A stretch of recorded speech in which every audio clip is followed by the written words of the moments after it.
Un bon montant sur votre salaire. S'il ne vous arrive rien, la compagnie d'assurance met ça dans sa poche. Mais si vous tombez malade, vous vous attendez, bien sûr, à ce que l'assureur remplisse sa part du contrat. Malheureusement, comme vous allez le voir dans les deux histoires qui suivent, il arrive qu'on soit obligé de se battre, non seulement contre la maladie, mais aussi contre son assureur.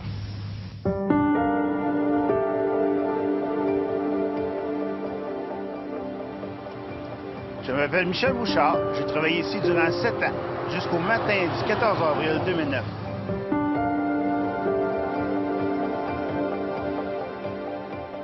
Mon nom est Danielle Delille. Je suis en arrêt de travail depuis plus de 4 ans. Je payais des grosses assurances pour être couvert si un jour ça arrivait. La malchance est que c'est arrivé. J'ai vu un orthopédiste, un physiatre, un rhumatologue, un neurochirurgien, mon médecin de famille, puis tout ce monde-là disent qu'ils sont certains que je pourrais plus jamais travailler. Là, moi, j'ai une famille, j'ai 4 enfants. Si j'ai plus de revenus puis je pourrais le travailler, qu'est-ce qui va arriver? Quand la maladie frappe, Michel Bouchard et Danielle Delille reprochent à leur assureur de les lâcher. Ils l'accusent de chercher par tous les moyens à se défiler devant ses obligations. En avril 2009, Michel Bouchard, de Sutton, apprend qu'il souffre d'une grosse tumeur non cancéreuse au cerveau. J'ai été environ 10 jours sur des traitements de stéroïdes pour faire désenfler mon cerveau. Après ça, j'ai été à l'opération. La première a duré 10h30, si je me souviens.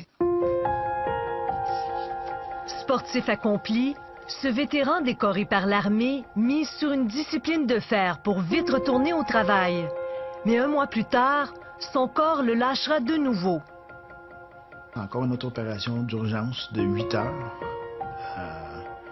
où ils m'ont tout rouvert encore, puis c'est là que les problèmes ont commencé. Là. Il jouit d'une assurance collective. Pendant 3 ans, Manuvie lui verse des prestations d'invalidité. Mais en septembre 2012, l'assureur interrompt les versements. Je les ai appelés, puis je leur ai dit, gars, écoute, il y a un problème. Là. Mes médecins disent que je ne peux pas tourner au travail parce que je suis magané. Puis peut-être que plus tard, je vais être capable, mais en ce moment, je ne le suis pas. Puis ils ont dit non. Sur quoi se base Manuvie pour dire non?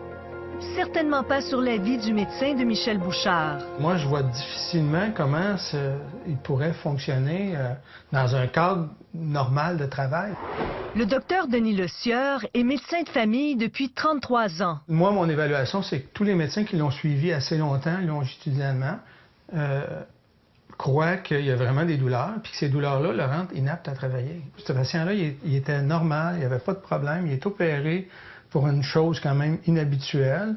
Il y a des maux de tête, ça se tient, là. C'est pas... on n'invente pas ces affaires-là. Là.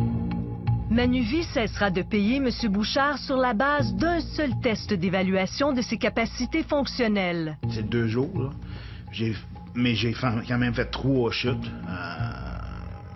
Eux autres, il y avait des moniteurs cardiaques plugués sur moi, puis ça se voyait dans la machine que mon cœur, j'étais comme à 125, puis là, il a monté à 176, boum, boum, boum, boum, boum, d'un coup sec, là. Le rapport confirme que M. Bouchard est incapable d'efforts physiques, qu'il souffre de céphalée, de migraines et d'étourdissement. Mais on ajoute qu'il semble fonctionnel en position assise. Le médecin conseil de Manuvie recommande alors un retour progressif à un travail sédentaire. Qui va t'employer si tu rentres à 8 heures, puis qu'à 9 heures, tu t'en vas parce qu'il faut que tu es à l'hôpital, parce que t'as une migraine? Danielle Delille de Repentigny souffre, entre autres, d'arthrose dégénérative sévère. Au menu quotidien, une quantité impressionnante de médicaments. En août 2011, après plus de 2 ans, Manuvie stoppe aussi le versement de ses prestations. Jacqueline Bissonnette défend les droits des assurés depuis 25 ans. Peu importe l'évolution de sa condition, tout ce qu'elle a dit, tout ce qu'elle a soumis, l'opinion de tous ses médecins au fur et à mesure de l'évolution de son dossier a été écartée.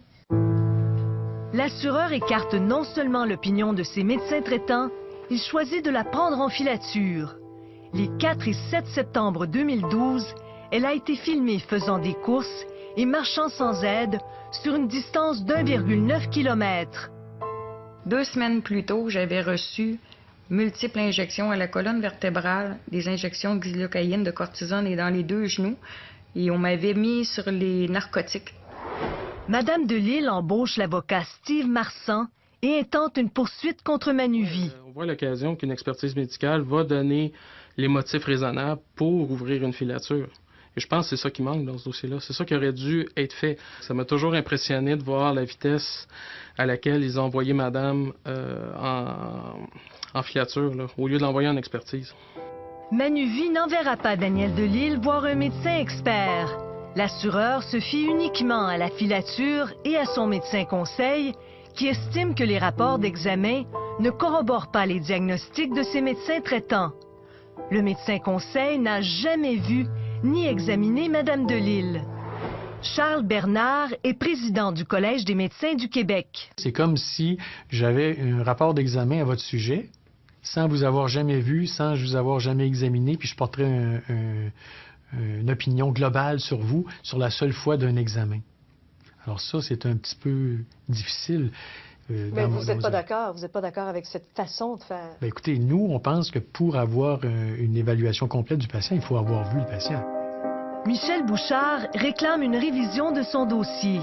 Dans son cas, Manuvie lui demande de voir un médecin expert, un neurologue qui constate des restrictions physiques probablement permanentes.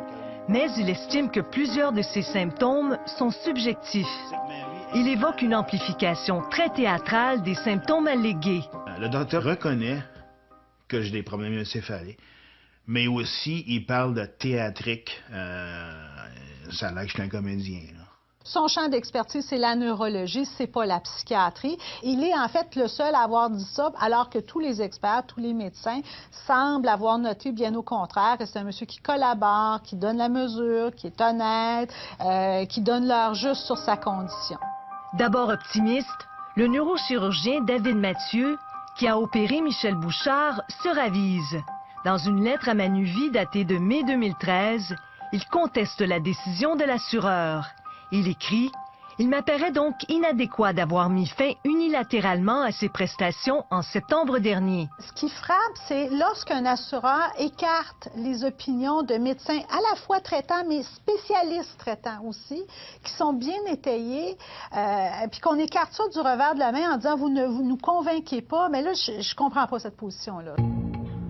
À notre demande d'entrevue, Manuvie nous a répondu par un simple courriel.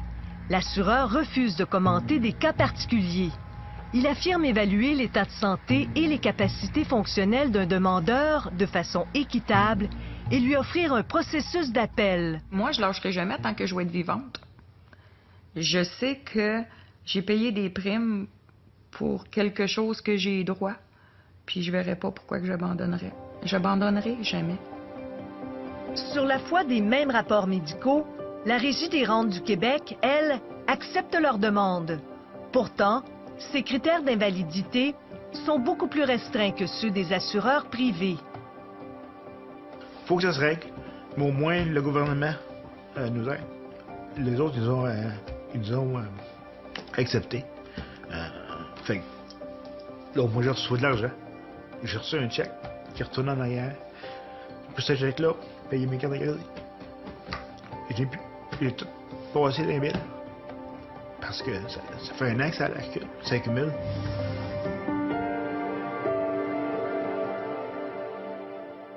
En novembre dernier, Manuvie a encore dit non à Michel Bouchard. C'était une réponse finale. M. Bouchard doit maintenant décider s'il est prêt à entreprendre des procédures judiciaires contre une grosse compagnie d'assurance. De son côté, Daniel Delille poursuit ses démarches devant les tribunaux.